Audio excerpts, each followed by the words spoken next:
I was looking up this week. I was like, man, Father's Day, what do I want to talk about? And I thought, what have other people said about Father's Day? So I found like some of these quotes. They're pretty great. Some of them, one of them is funny. A couple of them are really touching. One of them says, by the time a man realizes that maybe his father was right, he usually has a son or daughter who thinks he's wrong. Right? I always say the older I get, the more right my dad becomes. It's just like how it works. A father carries pictures where his money used to be. That's a good one, right? When my father didn't have my hand, he had my back. I like that one. And finally, a father is someone you look up to no matter how tall you grow. It's pretty cool. Dads, you're important. I don't know if you hear that enough. Because Mother's Day, like we build up Mother's Day, and moms, I love moms. I'm not saying anything bad about that, okay? But what happens on Father's Day a lot of the times is a pastor gets up there and he just rips dads and tells them how bad they've been and what they're not doing and what they need to do, right? Imagine if you got up on Mother's Day and just shredded moms, right? Like, not this guy. I'm not doing that. I like being employed. Like, that's not happening. Are you kidding me? Like, I don't know if I'd make it off the platform. I'd just get rushed. But dads, we always get beat up on Father's Day. I don't know completely why that is. You know, there's lots of different dads, I guess, and that's the issue people run into. And so a day like this is mixed emotions for every single person walking into this building. Even if you have the same dad, if you're here with a sibling, you still might have had a different experience with that father. So some of us had great, awesome dads that were super spiritual leaders in our lives and great in the family setting too. And those two go together, by the way, if you don't know that. Like, the more spiritual a father you are, the better dad you'll be to your family. But we'll get into that more later. But others had earthly dads that maybe weren't so great.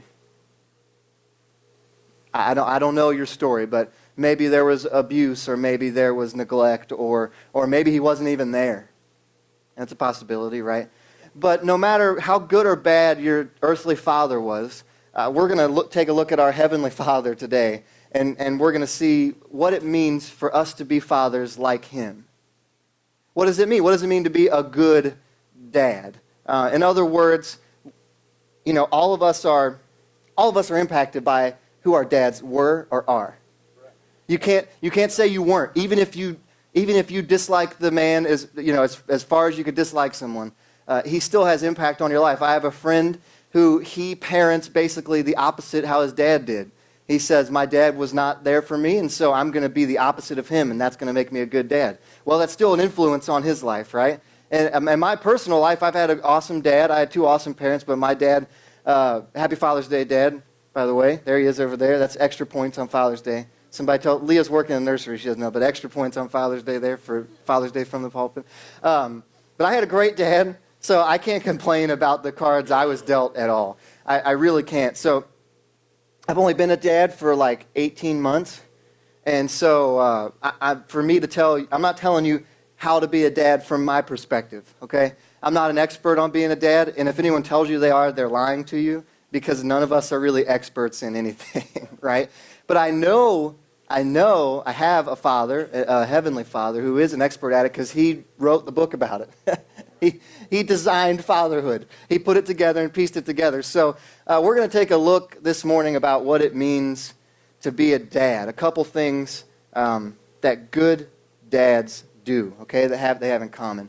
Number one, they lead by example, okay? So you ever been around someone that just had a passion about what they did? It's infectious, right?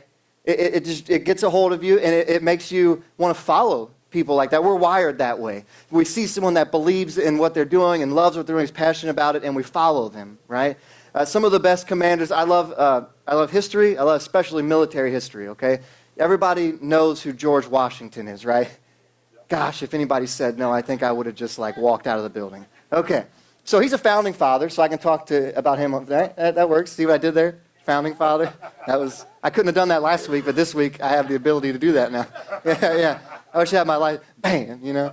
But George Washington was one of our founding fathers, and back in the day, combat was different, obviously, and so a lot more face-to-face than it is today. But he always led, where do you think he led from? From the front, okay? He was always right up in front. In fact, he was so far up in front that there's more than one written occasion where he came off the battlefield and had bullet holes in his coat. The bullet was so close to hitting him that it went through his coat. That's crazy to me. Think about how valuable he was to the efforts that he was putting forward, right? To the whole entire revolution, right? In the late 1700s, this is what's happening in the United States. Think about how important George Washington was to that. If he would have been shot, if he would have been wounded or killed, imagine the drop in morale that would have been. But he leads from the front anyway. Now, why did he do that? Well, because when we, dads, when we lead by example, when we show people who God's calling us to be, they tend to want to follow that. So George Washington leads from the front. What does he show? He shows bravery. He shows, courage, right? Pure courage. So what is that going to make his men do? Well, they're going to look up and they're going to see him up there, leading by example. They're going to say, wow, he's got courage and he's brave. Well, now I have courage and now I'm brave. And so we can flip that and say, well, man, so if we lead a Christ-like life, then the people around us, our families, our kids, our co-workers, can look at us and say, well, he's generous and humble and kind. I can be generous and humble and kind. He let that go. Man, somebody wronged him and he let it go. But maybe we could be that too. Maybe we could lead from the front. I'm just saying, maybe we could do that. And so a little example of this, when I was a kid, this is probably weird, but I don't think it's that weird. When I was a kid, I was in kindergarten. They asked me to draw a picture of what I wanted to be when I grew up. And I remember, I swear I have this memory. I'm not making it up. I remember drawing myself digging a hole. And my teacher was just like, why would you want to dig a hole? And I said, well, my dad does that. Right, my dad, he used to call himself a ditch digger, right? But he would fix gas mains, and he would dig holes and fix the gas main and fill the hole back up. And so when I was in kindergarten, how old are you in kindergarten? 5, right? 5 or 6. Okay, your dad's the coolest thing that ever happened to you, right? And so I wanted to be whatever my dad was. That was just simple. I drew a picture of myself digging a hole. And I remember my dad told me, he was like, no, you don't want to do that for a living. Like, be like me in a different way, but not like me in my profession, right? And so that just seems to me like that's how it works a lot of the times, right? I saw Dad doing something and I wanted to be like him. I wanted to be with him. There's this verse, I think it's pretty good. It's Titus 1, 7 through 8. You're asking, what are these attributes? What should I be? It says, since an overseer manages God's household, right? The house. Men, your job to lead the household, right? He must be blameless, not overbearing, not quick-tempered, not given to drunkenness, not violent, not pursuing dishonest gain. Rather, he must be hospitable, one who loves what is good, who is self-controlled, upright, holy, and disciplined. I can hear you you're saying, man, that's a really long list of stuff I got to be. And you're right, it is. But it's because it's important. It's because it's important. It's not just to do this one thing and it's going to be good. It's a list of things. And why is that? Because it absolutely matters. We influence people around us more than we even know. More than we even know. Enough to make a 5-year-old want to dig holes outside all day. And if you know me, I hate landscaping. I hate digging. I don't like doing that at all. But when I was a kid, I only liked it because I thought, man, I want to be like my dad. So what if people could look from the outside onto us, dads and men, and say, I want to be like them. And maybe we were being like Christ. And so really what that person is saying, whether they know it or not, is, I want to be like Christ. Good dads lead by example. God's already led by example. He's already shown us what we're worth. He's already gone before us. So we just have to model after him. Good dads lead by example. Number 2, they love us too much to accept any less from us than they know we can deliver. This is kind of a complicated point here, I think, a little bit. It's a little bit layered, so I'm going to try to tell you a story, and hopefully it'll help you. But can you go ahead and throw up that picture? I got a couple slides of pictures up there. Oh, yeah. Look at those pictures, right? Oh, my gosh. Look at those, right? That's my baby girl. Look, Christina's there too. But like, look at that. Look at that. I haven't got my niece up there. Look at them matching in their yellow. Oh my gosh. Oh my gosh. Whoop. I'm going to knock stuff over. I'm so excited. All right. That's my daughter, Lily, if you don't know who that is. Also, having a second daughter in September. We're naming her Violet, if you guys didn't know that. I love that. Yeah, you can clap for Violet. Yeah, I'm going to have just a bouquet of flowers. I'm going to have a Lily and a Violet and whatever other name we can come up with, all girls. But good dads won't let us slide by, okay? And I showed you the picture of Lily because there's a story I was thinking of. I talked about at youth group like a month or two ago. But Lily's just learning to walk, okay? And it's funny. So she gets up and she just like walks like this. And like every step is so purposeful. And if she falls over, she doesn't bend her knees. She falls over like this. And then she pops her butt up and pushes herself back up. It's awesome. It's hilarious. I love it. It's so great. So that's how she walks around, just like this, arms out, and she'll wobble, and then she'll catch it back, right? Now, if she takes 10 or 15 steps and then she falls over, I don't run over to her and scold her because she fell. Yeah, hey, you fell over. What are you doing? I know. She falls over, we cheer, and I pick her back up and send her back walking again. Because that's the best she can do right now. That's the absolute best she can do right now. And it's awesome. I love watching her walk, and when she falls, I don't even look at it as a fall. That's just, her success stopped right there. She'll pick her up, she's going to succeed some more, okay? But now I'm glad Bailey's up there. Bailey's up there, okay? And she's 5, or she's going to be 5. Now, if we're out, and let's say Bailey's walked just a very little bit, but then let's say she was tired of walking and wanted me to carry her, I might be like, no, you can walk, you're fine. Because she can walk. You understand what I'm saying? She can walk. If I'm out and I'm hanging out with Dad and I'm like, Dad, I'm tired, carry me. I'm not going to tell you what he'd tell me. I'm not allowed to say that anymore. I can't say that stuff anymore. I'm not going to tell anybody. You can imagine what he would tell me. Dad, I'm tired. Well, carry me. What? No, I can walk. He's not going to accept less from me than what he knows I'm capable of. So when there's new Christians, guys, hear me out here. When we have new Christians around, we can't necessarily expect them not to fall every now and then. Okay? We just can't. We have to build in these acceptable failures. Does that make sense? Don't freak out. I'm not telling you that it's okay to do whatever you want. But Lily's trying to walk, and she just falls because it's the best she can do right now. But guess what? In a year, she won't fall as often. And in 5 years, she might not fall at all. And then eventually, she'll be picking me up because my broken 80-year-old bones will be laying there, and she'll be helping me walk. You follow what I'm saying? And people who have been in the church for a while, we got to carry more load. We just do. We're expected. More is expected of us. And that's okay. That's how it's designed to be, okay? That's what I'm talking about here. God's not going to do something for you that he's already given you the ability to do. Because if he has, he's already done it for you. Right? God's not going to, something you saying, I have trouble making the time to read every day. And okay, well, you can read probably.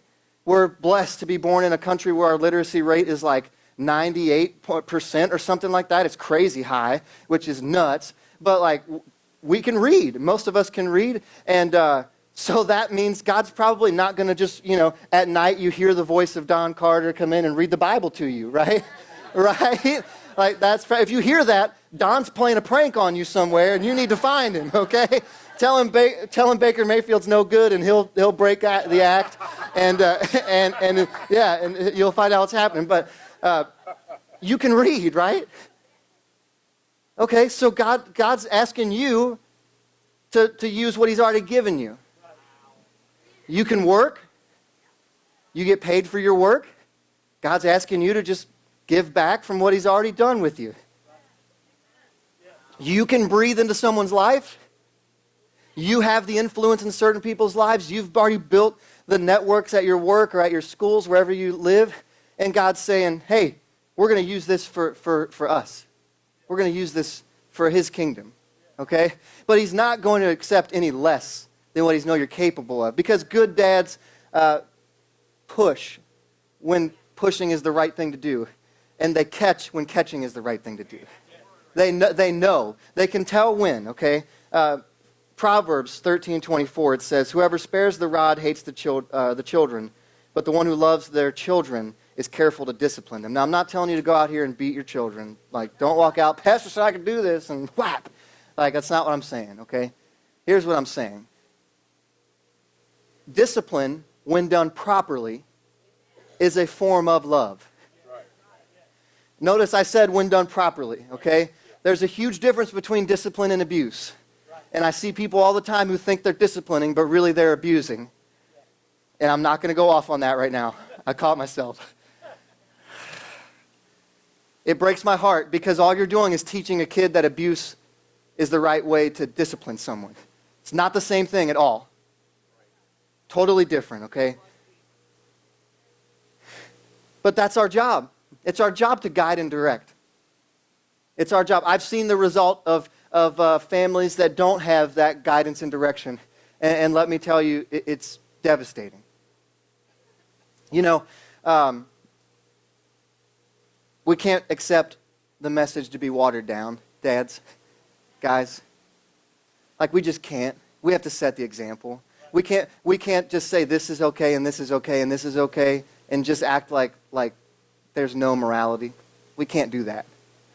We just can't. You know, there's lots of non-eternal issues that we can discuss and debate till we're blue in the face and we can yell and argue about, but we cannot stop being Christ to other people. Like that's the line we have to hold no matter what. Like, when someone looks at you, they need to see Jesus. And they're not going to see Jesus like he looked like, which probably didn't look like what you think he looked like, but whatever. But they not physically see Jesus, but I mean in action. I mean in word.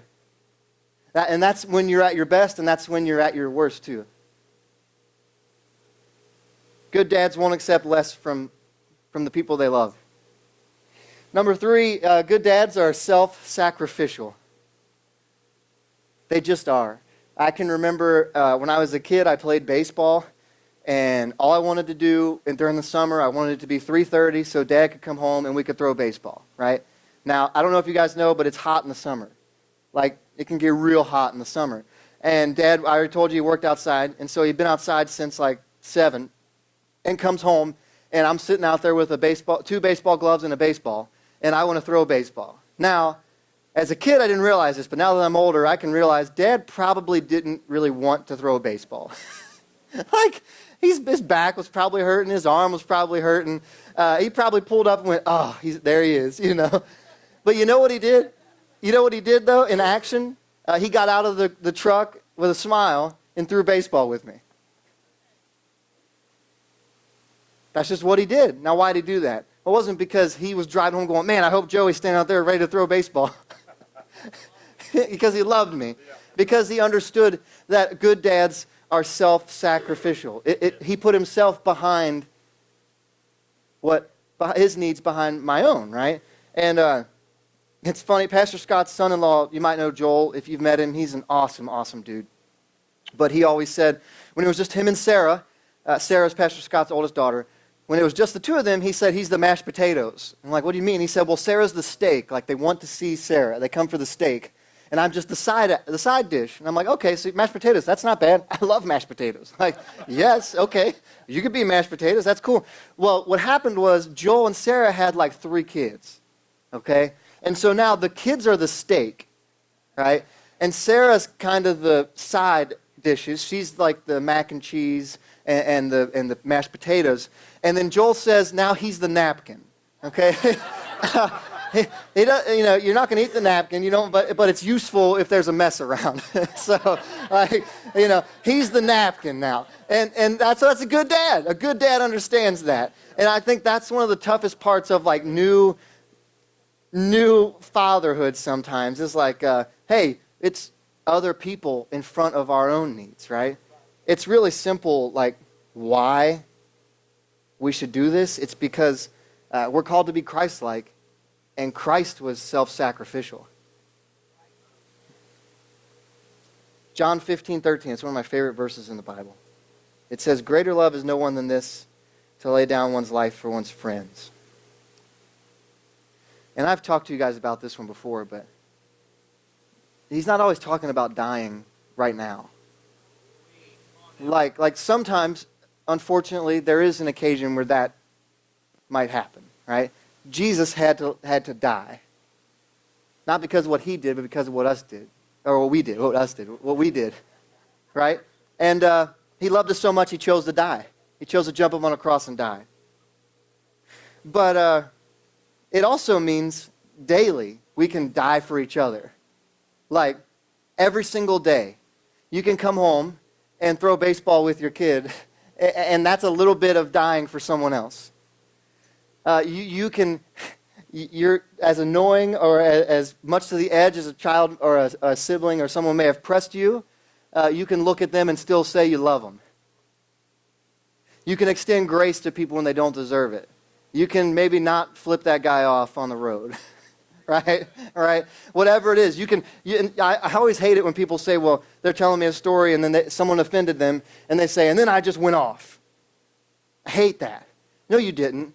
You chose to be angry and you decided to not represent Christ in that situation. You didn't just go off. That's an excuse we use to like make ourselves feel better. Well, they pushed me to the edge and I just went off. I'm like, you still could have made a better decision there. And I've lost my temper too. I'm not telling you I've never done it, okay? But I'm telling you I've never not regretted doing it. I've never lost my temper on somebody and thought, even if I was right in the situation, and thought afterward that, man, I handled that right. That just doesn't work that way. Good dads, men, we're called to be self-sacrificial. It's just how God set it up in the first place. And why is this all important? Like, what does it mean? We're talking about being a good dad. Why does that matter? Well, this is the only part where I'm going to be a little bit rough, okay?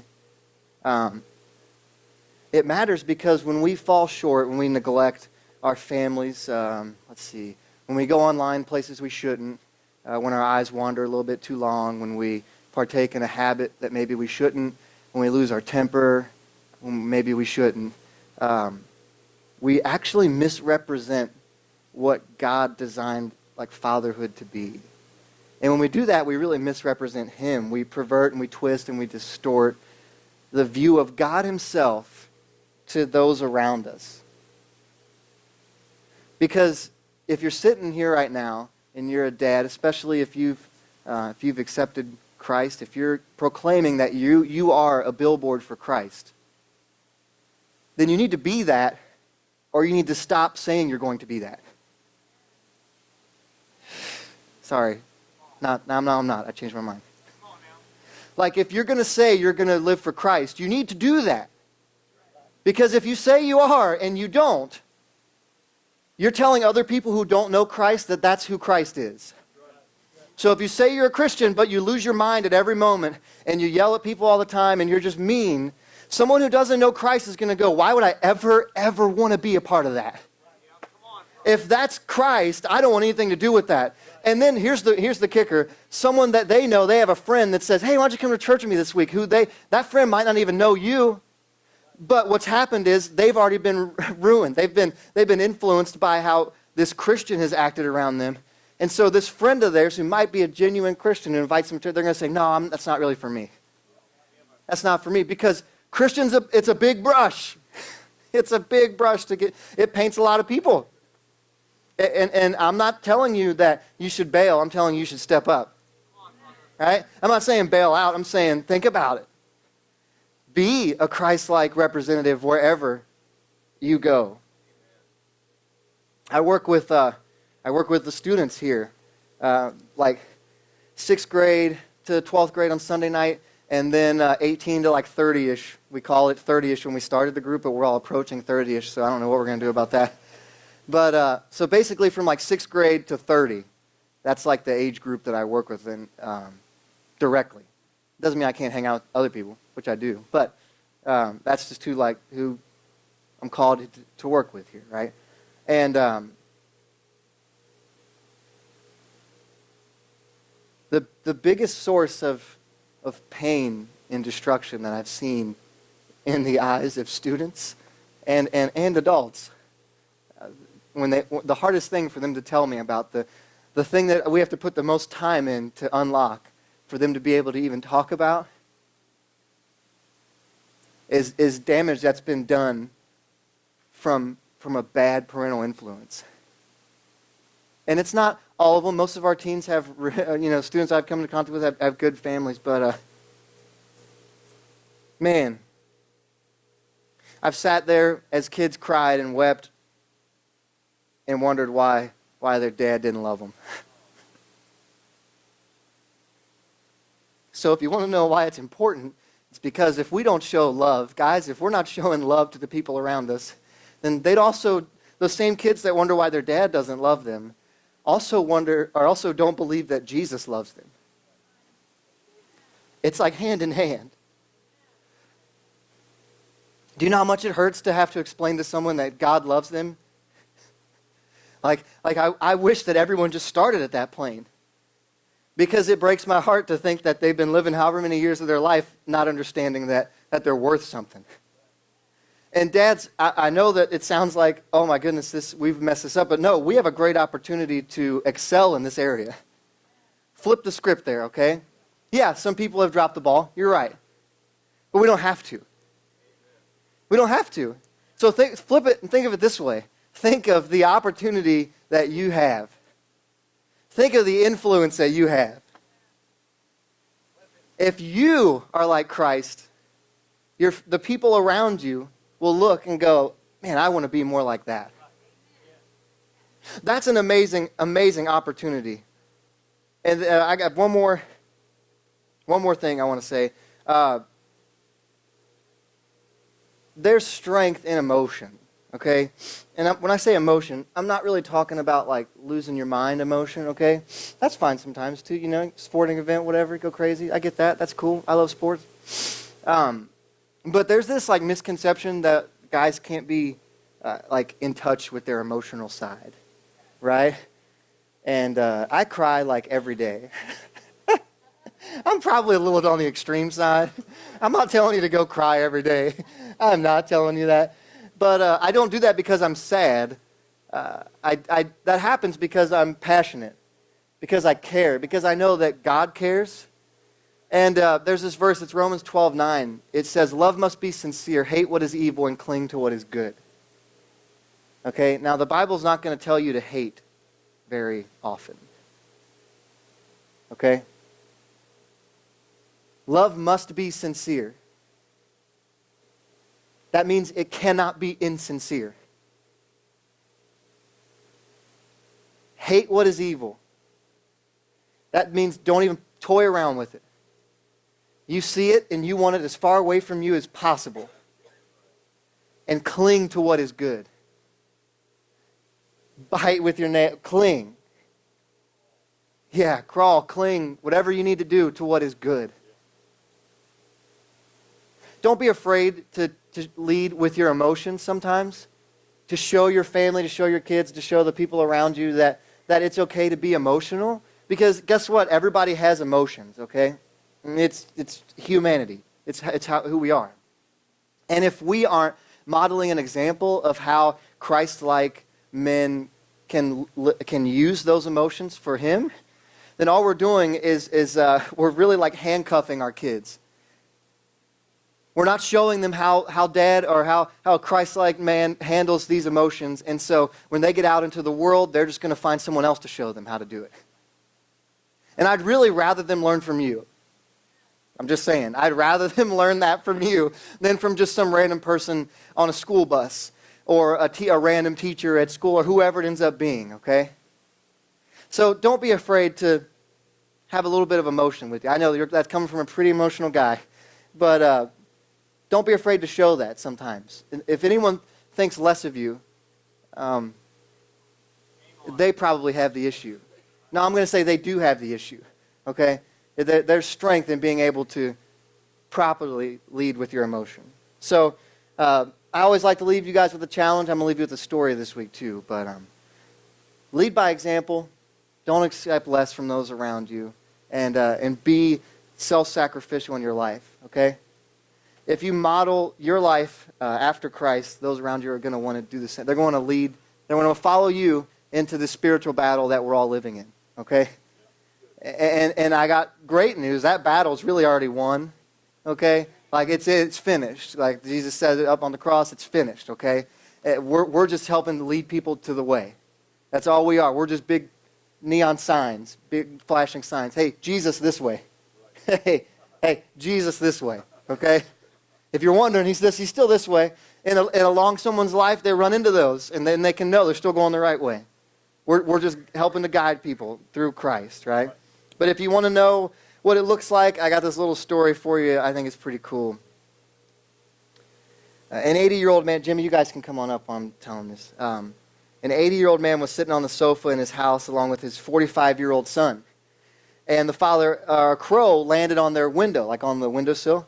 And the father asked the son, he said, "What is this?" And his son said, "Well, it's a crow, Dad." And a few minutes passed, and the dad said to his son, "What is this?" And the bird was still there. And the son's kind of confused, and he said, I just told you, Dad, it's a crow. Right? It's a crow. And a little more time passes, and the dad says to his son for the third time, he says, "What is this?" And the son is just so irritated by this point. And, you can hear the tone in his voice, and "It's a crow, Dad. A crow, it's a crow. Haven't you seen a crow before? It's a crow." And after a little while, the father asked again for a fourth time. And this time the son lost it, and he says, "Well, why do you keep asking me the same question over and over and over again? I've told you so many times, it's a crow. How can you not understand this?" Right? He's losing his mind. And the dad gets up, and he goes to his room, okay, and he grabs this journal, and he comes back out. And he starts flipping through pages, and he opens up to this one page. And the dad, he liked a diary. He liked to write about his life, right? And he read a day from a long time ago. And it said, "Today, my little son, age 3, was sitting with me on the sofa when a crow was sitting on the window. And my son asked me 23 times what it was. And I replied all 23 times to him that it was a crow. I hugged him lovingly each time he asked me the same question, again and again for 23 times. Now get this, okay? I did not at all feel irritated. I rather felt affection for my innocent child." If you want to know what a dad's love is or what it looks like, that's a great snapshot right there of it. If you really want to know, get in touch with the dad. Like, he put this whole thing together. He designed it, okay? It's not something we came up with. It's part of God's plan for us. So if you're ever lost and wondering, man, what am I supposed to be doing as a dad or as a man in Christ? God is wanting to show you that, okay? So happy Father's Day, dads, and I love you guys.